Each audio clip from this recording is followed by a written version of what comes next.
This is Good Morning Indiana, working for you.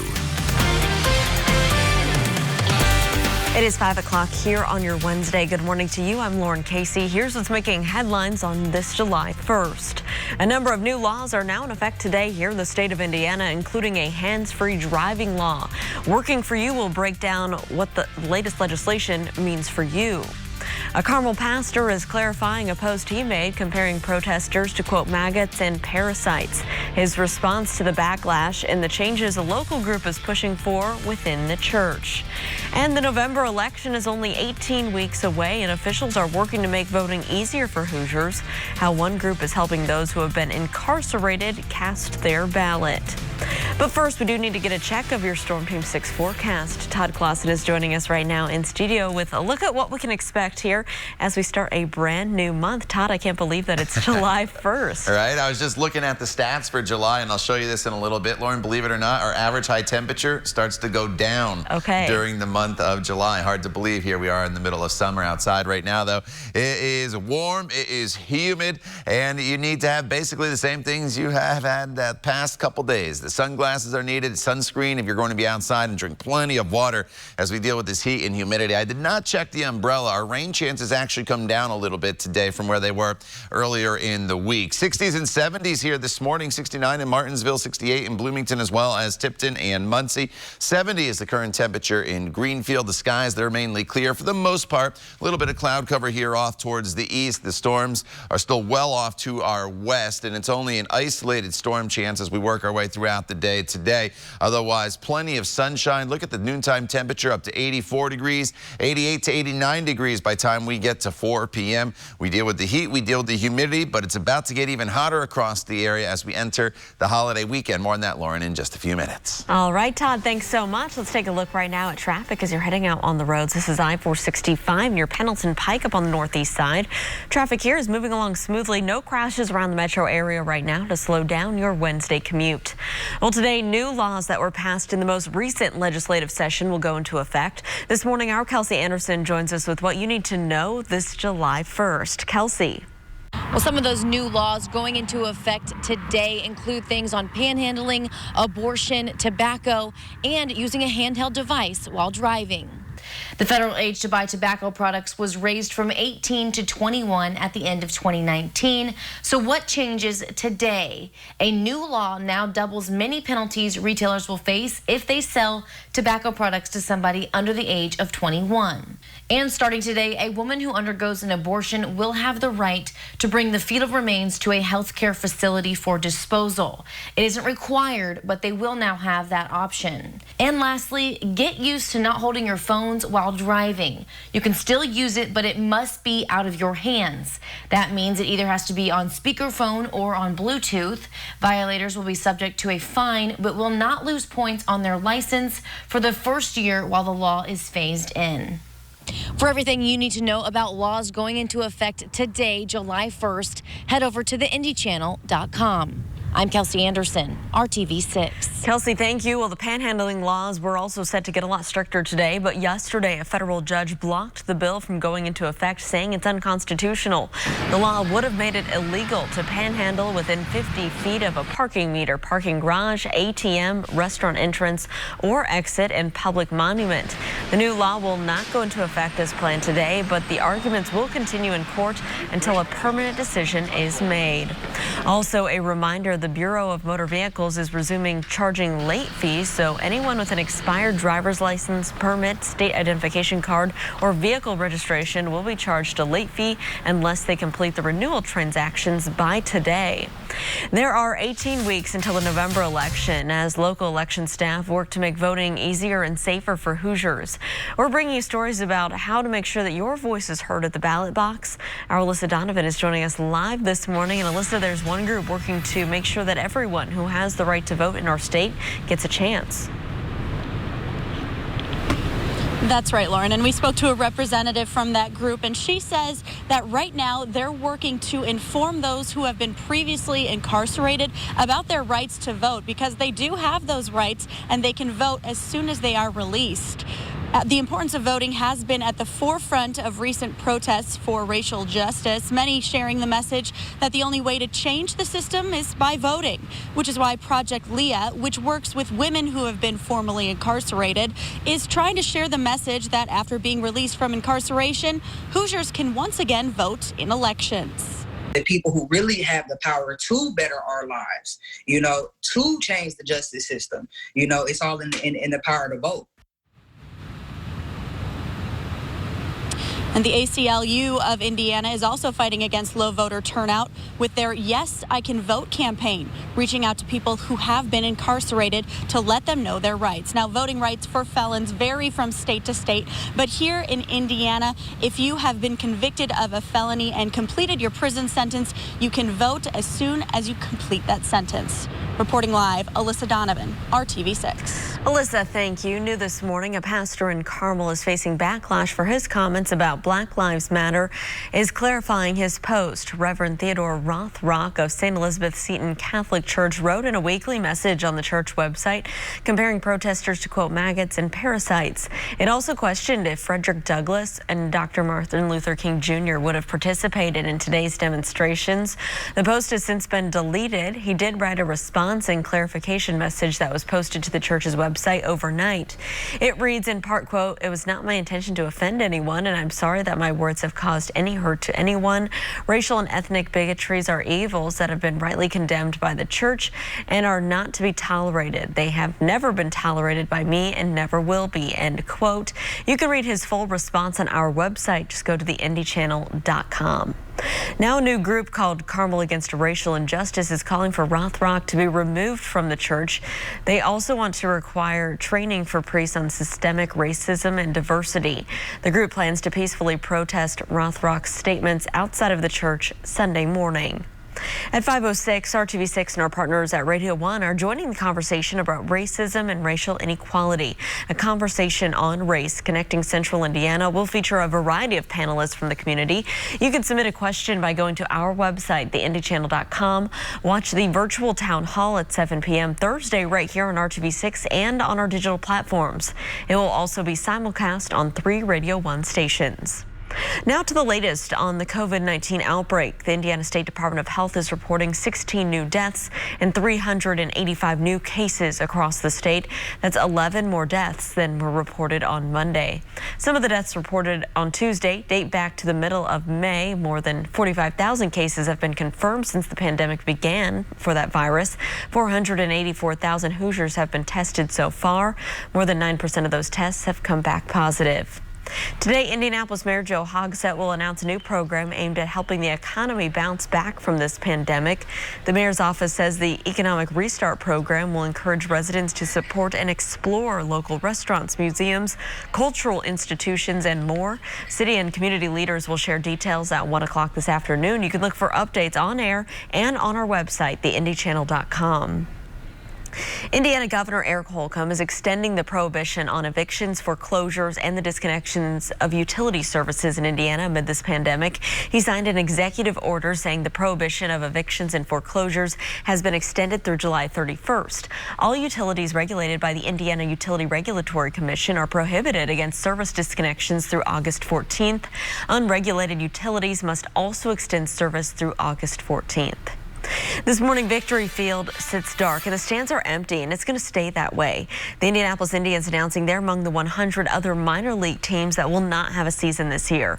After contentious negotiations, that is, Major League Baseball agreed on a 60-game season that will start later in the summer. But a deal could not be made with the minors. Indians general manager Randy Lewandowski says that this is a tough blow for both the players and the coaches. They're going to miss out on 2020, and they miss a year of their career. Their careers are only so long, and we feel really bad for those guys that aren't on the taxi squad, that aren't going to be in big league camp, and there's a substantial amount of them that were with us last year and were projected to be with us this year too. New premium seating at Victory Field was set to be unveiled this year. It was added during the off-season. The team described this as the most significant upgrade ever at this ballpark. There may not be baseball here in the Circle City this summer, but there will be carnival games, midway rides, and festival food at the Indiana State Fairgrounds. The state fair is still canceled, but a new event called the Fairgrounds Fun Park is taking its place. The carnival goes from July 31st through September 7th.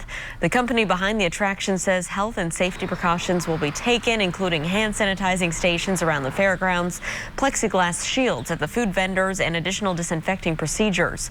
For more information about this event, you can go to theindychannel.com and just click on this story.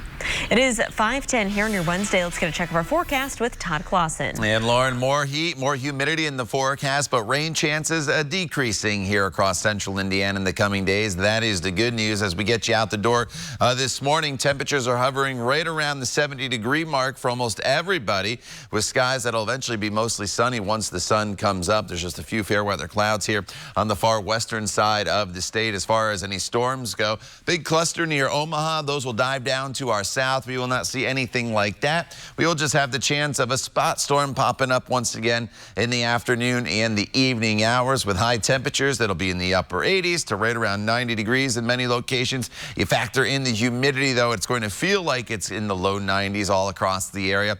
And the actual temperatures do climb into the 90s by the time we get to the weekend. We'll talk more about that for you coming up in your main forecast in just a few minutes. All right, Todd, thank you. Health officials say the U.S. could see up to 100,000 new coronavirus cases a day if things don't turn around. Coming up, the additional steps some states are taking to combat that virus. And researchers say even the way you flush the toilet could help stop the spread of COVID-19. What they recommend you do to be safe in the restroom. Let's take a live look right now outside. This is our camera on the west side at I-465 and Rockville Road, where traffic's moving along up to speed in all directions. Stick around. Good Morning Indiana. We'll be right back just after the break.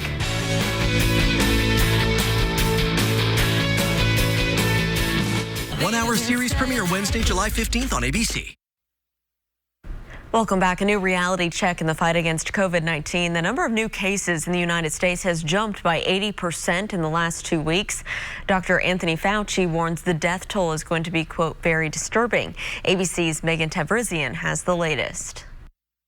This morning, the nation's top doctors now warning that COVID cases could nearly triple in the coming days. I would not be surprised if we go up to 100,000 a day if this does not turn around. Dr. Anthony Fauci saying the current spread could leave the U.S. healthcare system in a dire situation. I'm very concerned because it could get very bad. The rapid spread already pushing testing sites to their limits. In Florida, one site in Orlando hit capacity only 30 minutes after opening. There's not a lot of tools left in the kit for us. I think everybody declared a victory too early. The rush for tests coming amid renewed calls for a statewide mask mandate. Just wear the darn mask. Florida's emergency management director tweeting out this message Tuesday, repeating the word masks 46 times. Meanwhile, 4th of July is set to be a beach bummer in Southern California, with coastlines, piers, and bike paths shut down in at least half a dozen counties. If they didn't do this, it would have been a zoo, guaranteed.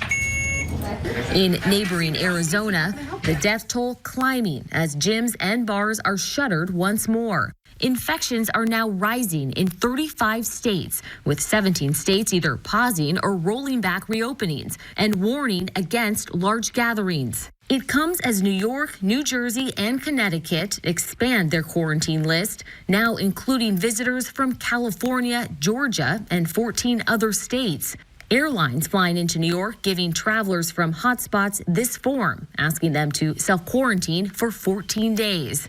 When it comes to quarantine orders, Massachusetts is going even further than New York, New Jersey, and Connecticut. It's now requiring any visitors from outside the Northeast to quarantine. Massachusetts just reported 0 COVID deaths for the first time since March. Megan Tevrizian, ABC News, San Diego. Well, just hours to spare, the Senate passed an extension to the Paycheck Protection Program. The move made last night by the Senate will extend the PPP to August 8th. The program provides aid to small businesses struggling during the pandemic. It was set to expire with more than $130 billion in funds that remain unused. The bill proposed by the Senate Democrats passed unanimously. Now the House will need to act on the extension. President Trump's campaign has scrapped plans to hold a rally in Alabama next weekend. It comes amid concerns about a surge in coronavirus cases. Trump's campaign never formally announced plans for the Alabama rally, but it was scheduled to travel there ahead of the Senate race between his former Attorney General Jeff Sessions and former Auburn University football coach Tommy Tuberville. The campaign officials say they decided against it after the state officials voiced concerns about a mass gathering. A New York State Supreme Court judge has temporarily blocked President Donald Trump's niece from releasing a tell-all book.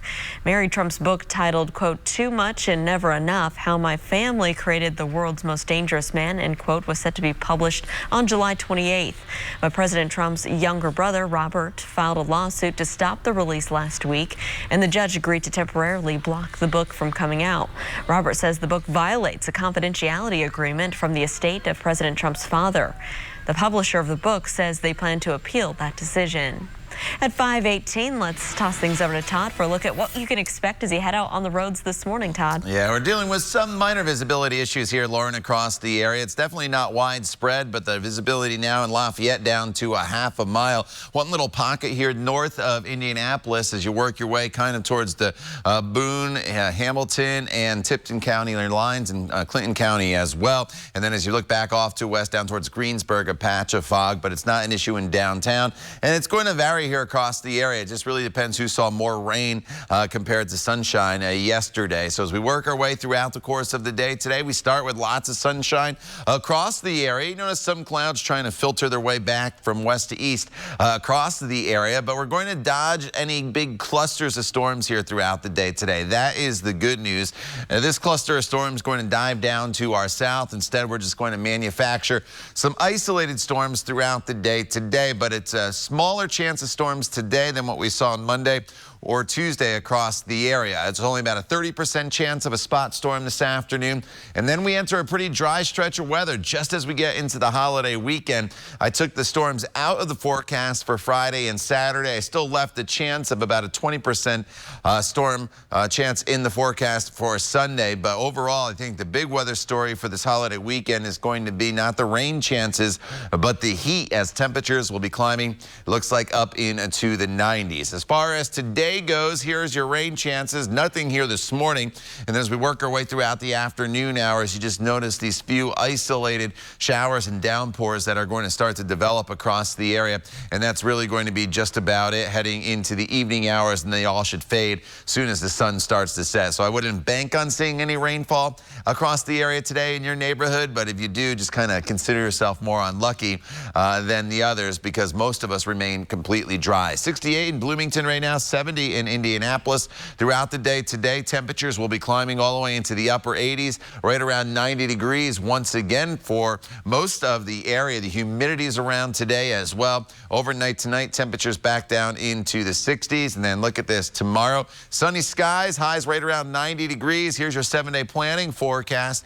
And what jumps out at you is the number of 90s. We've had a couple 90s so far this year in Indianapolis. Well, we're about to string a bunch of days together. You need 3 days of consecutive 90-degree temperatures for it to be considered an official heat wave.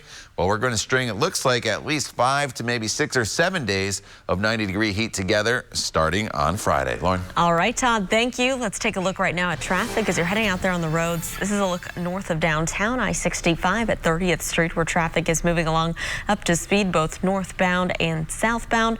Right now, no crashes to report around your metro area, so great news if you're heading out the door early on this Wednesday. Despite coronavirus cases surging, some airlines are keeping plans to cut back on safety guidelines. Starting today, American Airlines says it will drop its effort to keep half of all the middle seats empty. Meanwhile, United Airlines never even made this promise. As states scale back on reopening efforts, it has top health officials criticizing the airlines for the neglect to social distance. A spokesperson for American says that customers will have the option of changing their ticket if they're uncomfortable having a full flight. Putting the toilet seat down before you flush may help to prevent the spread of COVID-19. A new computer model study shows that the toilet water particles can spray up to 3 feet when you flush. Doctors say traces of the virus have shown up in human waste, although there is no hard evidence of people catching COVID from toilet water. Researchers say it's a simple, proactive step you can take while they examine this further. Good to know. New technology could help deaf people communicate without a translator. We'll show you how this sign language glove works just after the break. And there's a new roller coaster launching this season at Holiday World, and you can be one of the first people to ride it. We have your chance to win tickets coming up here at 6 o'clock. And let's take a live look outside right now. Your commute here to the southwest, I-465 and Man Road, where traffic is picking up eastbound and westbound. We'll keep you updated on any crashes or delays when we come back right here on Good Morning Indiana. Stay with us. Virtual appointment today. Ashley Home Store. Welcome back. Scientists have developed new technology to help translate American Sign Language.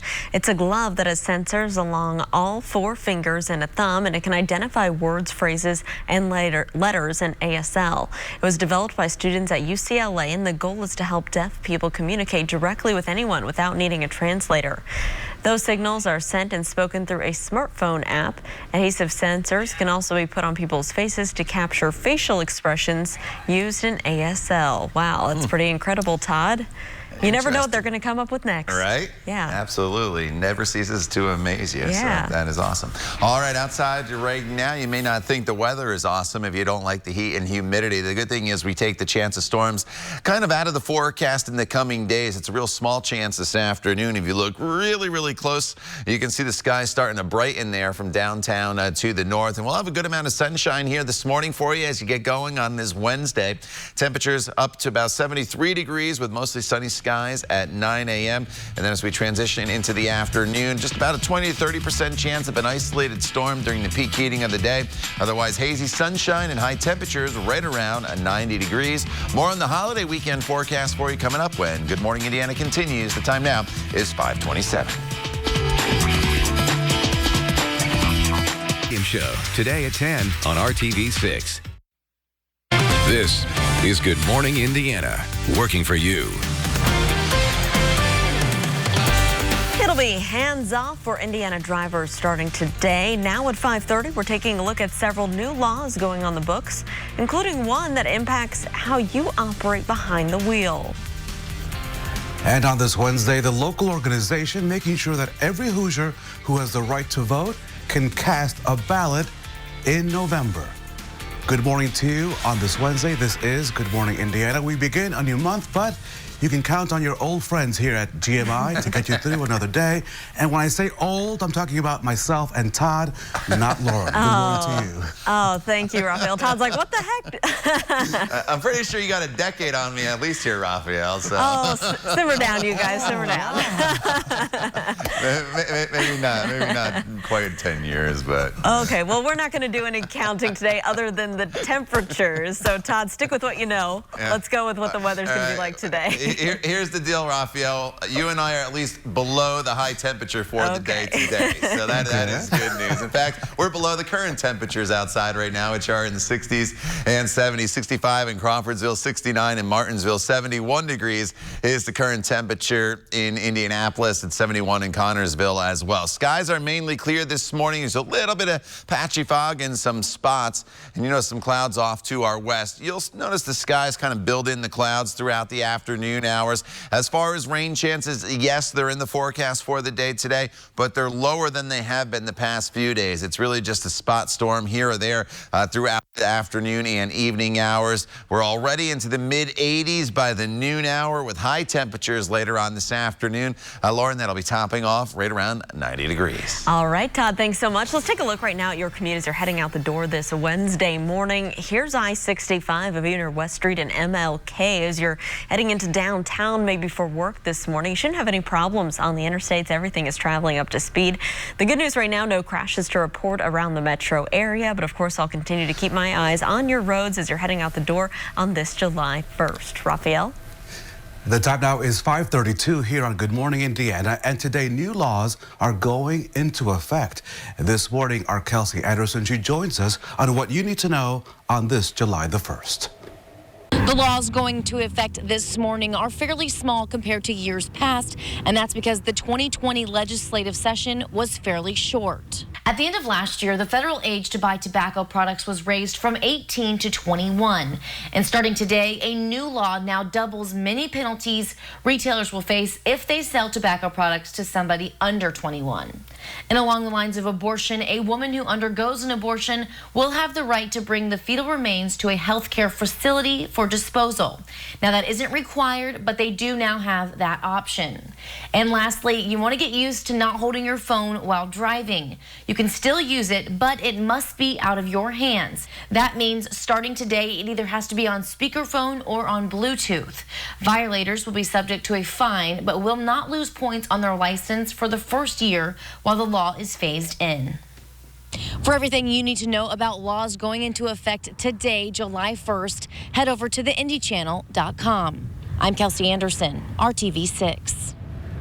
Kelsey, thank you so much. One law that goes into effect today as well, but was blocked, involves panhandling. Yesterday, a federal judge blocked the bill from going into effect, saying that it's unconstitutional.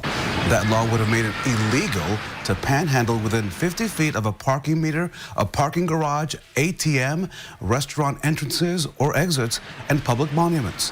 The new law will not go into effect as planned today, but the arguments will continue in court until a permanent decision is made. As we now cover Democracy 2020, and as we inch closer to the November election, local organizations are really encouraging people, Lauren, to register to vote as well as to know their voting rights. Yeah, and so one group is working specifically to inform Hoosiers who have previously spent time in prison on their rights. And Alyssa Donovan is joining us live this morning. And Alyssa, it's a misconception that those who have been incarcerated can't vote. That's right, Lauren. And the group Project Leah is working to inform people of their rights to vote. And the laws vary from state to state. Indiana is one of 15 states where your voting rights are reinstated after you are released from incarceration. That's not the same everywhere, but that is the law here. With protests calling for change happening across the country, many are sharing the message of the importance of voting. The ACLU reports they receive phone calls after every election from people who were formerly incarcerated and did not know they were allowed to cast their ballot. While Hoosiers cannot vote while incarcerated, their right is reestablished when they complete their sentence. Now, more than 10,000 people were released from incarceration in Indiana in 2019. Representatives with Project Leah say they want to help inform those people released of their rights. I was incarcerated for 5.5 years. And during that time that no individual ever came in and said, hey, your voting rights can be reestablished, upon your release from prison. The ACLU of Indiana is also fighting against low voter turnout with their Yes, You Can Vote campaign, reaching out to people who have been incarcerated. And the ACLU recommends that if you've just been released from jail or prison, that you check your registration, your voter registration rather. You check that status to make sure that you still are registered and, if necessary, re-register to vote. Reporting live, Alyssa Donovan, RTV 6. Alyssa, thank you so much. New this morning, the family of Dre'Jon Reed is once again calling for a federal investigation into the fatal police shooting. The family says they've been informed by the special prosecutor that police investigators will be returning to the scene today with metal detectors. The family also telling RTV6 that they were asked to remove a memorial honoring Reed from the site so that police can get the work done today. The 21-year-old was killed near 62nd and Michigan Road back on May the 6th after leading police on a vehicle and foot chase, all seen on Facebook Live. Reed's legal team says his hands were full at the time and so that he was unable to shoot the officer. Metro Police say there was an exchange of gunfire and that the gun found by Reed's body matched a weapon seen during his Facebook Live stream. A reminder, RTV6 and Radio 1, that we're partnering together to host a conversation on racial inequality and racism. This is called A Conversation on Race Connecting Central Indiana. It will feature a variety of panelists from our community. You can submit a question by going to our website, theindychannel.com. You can watch the virtual town hall at 7 p.m. tomorrow, July the 2nd, right here on RTV6, as well as all of our digital platforms. It will also be simulcast on 3 Radio 1 stations. Now to the latest on the coronavirus pandemic here in Indiana. Here is a look at the latest information from the State Department of Health. On Tuesday, 16 new COVID-19 deaths were reported. Since the pandemic began, 2,448 Hoosiers have lost their lives to the virus. Health officials also confirmed 385 new cases of COVID-19 in our state. That brings the total amount of confirmed cases to 45,594. Here is some good news, though. The positivity rate of those tested continues to drop. It's now at 9.4%. And so today we are expecting to learn if Indiana is still on track to enter stage 5 of the governor's reopening plan. Right now, that's set to take effect on Saturday. Now, yesterday, the governor signed an executive order extending the block on evictions, foreclosures, and the disconnection of utility services. The order on evictions and foreclosures now goes through July the 31st.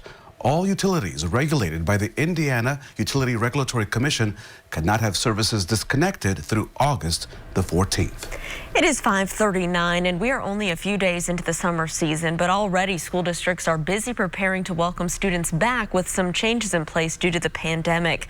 Some schools have released plans while others are still at the drawing board.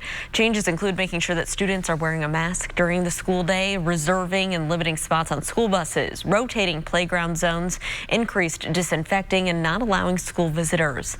Takaya Lewis runs BK Interventions, an educational consulting firm. She's also a parent, so she says she sees both sides of this debate. In reality, I am a parent first, and I have to do what's in the best interest of my child, and that's the same advice that I employ others take as well. You know your child better than we know your child, and you know your child's capabilities and what they're more inclined to do. The nation's pediatricians have come out with a powerful statement pushing for bringing children back to the classroom this fall. We have a statement for you right now in this story. It's on the RTV6 mobile app. At 5:40 here on Good Morning Indiana, we mark a somber moment. Friends and family, they gather to remember a 16-year-old girl from Franklin Central High School killed after the car that she was in crashed into a pond over the weekend. A candlelit vigil was held last night for Ella Major at the scene of that crash. That crash happened around 7 on Saturday night on Fry Road near Shelbyville and East Top 11 roads on the southeast side of Indianapolis. An IMPD officer pulled Major and another teen from that vehicle. 2 others were able to get out and swim to safety themselves. Working for you, we've checked in with City County Councilor Brian Mowry as the push to add guardrails to the curve where that accident happened continues. Mowry told us he reached out to the Department of Public Works. The agency is expected to have someone out to examine whether adding the guardrail is a possibility. Whatever is recommended would likely need to be approved by the City County Council. The time now is 5:41. Time to check on your very warm forecast with our very own Todd Clausen. Good morning, TK. Hey, Raphael, good morning to you. As I'd like to do on the first day of every month is kind of highlight some features of the month. And the month starts off with an average high temperature of 85 degrees, and that's kind of been the number. And 85 is the highest average high that we have throughout the entire year, because look what happens by the end of the month. Believe it or not, in July, the average high goes down 1 degree to 84. So it's not a huge difference, but during this month, we start our decline in the high temperatures. As far as precipitation goes, just over 4.5 inches of rain. That makes July, on average, for the city of Indianapolis, the second wettest month of the entire year. Today, we're getting above that average high of 85, going close to 90 degrees with lots of sunshine. Just a small chance of a spot storm later on this afternoon. The pool will be a great place to be. We'll talk more about your extended forecast, which even features warmer temperatures for the holiday weekend, coming up in just a few minutes. Lauren? I would not be surprised if we go up to 100,000 a day if this does not turn around. A grim warning from the nation's top infectious disease expert as the number of coronavirus cases continues to surge across the country. Straight ahead, the message as we head into this 4th of July weekend. And extra unemployment benefits are set to end this month. Up next, why one lawmaker says those benefits should not be extended. It is 5:42. Stick around. We'll be right back. 7 years ago, Zeljan's. Welcome back. It is 5:45. History has been made in the Magnolia State. After 126 years, the Confederate flag will not fly as a part of Mississippi's state flag. Governor Tate Reeves signed a bill to remove the symbol on Tuesday.